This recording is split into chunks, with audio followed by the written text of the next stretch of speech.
This is an unedited story, and I don't have a tripod, so I'm just kind of leaning up against my fence here, or my wall. And it's a story about a magical encounter I had in Coney Island, New York. I was living in Chelsea and working for photographers, and then I went on to NYU for my graduate degree, and I lived a fairly isolated life in New York City, considering it's such a busy city and so much nightlife, but I just didn't have the money for that. However, I went to a pawn shop and I bought my first twin lens reflex camera. It was a Yamaha, and I just loved that camera. And I got on a train, the F train subway, to Coney Island. This was a place I had always wanted to visit because my dad used to go there when he was a child, and he said for 10 cents a day you could go on all the rides in Coney Island.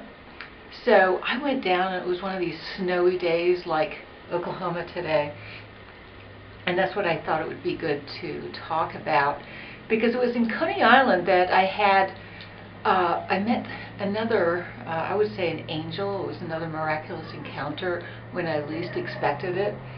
I got off the train and it was really cold, and I went into Nathan's for some clam chowder, some hot clam chowder, and then I began walking on the beach. And I'm not really a nature photographer, so I wandered down the beach, and it was very isolated and lonely and cloudy, and I looked for a photograph, and I couldn't find one.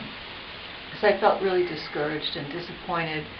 And I was walking back through the park that had been burned down many years ago, and only a few of the rides were still working, and it was kind of this mystical feeling of isolation. And suddenly this man came out of nowhere. It was this Italian, and he was wearing a very beautiful wool coat and a black hat, and he looked at me with the kindest eyes. And I've often said that I've run into these wonderful angels who have gray hair, little men with these kind of twinkly blue eyes or brown eyes, but they always look very kind and gentle. And he said to me, "Have you gotten any good pictures today?" And I said, no, I haven't gotten any pictures." And we began talking, and then he talked to me about the war and how he sold silk stockings during the war.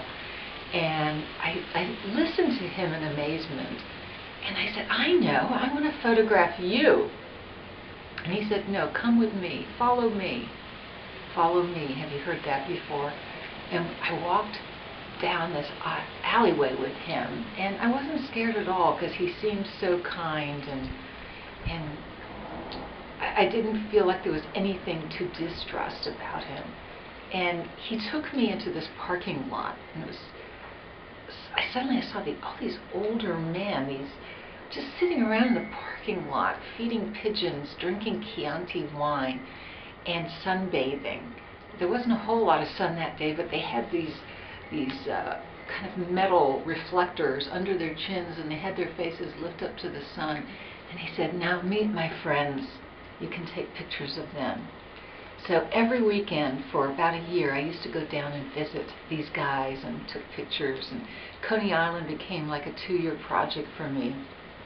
But it was that encounter with this man, this miraculous encounter, that gave me joy, and it gave me a direction in my photography, and I'll always be grateful to him for that great moment, because it led me to the polar bears, the winter swimmers, and to a whole new genre in my work.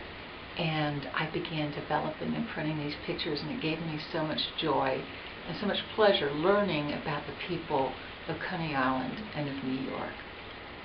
To be continued.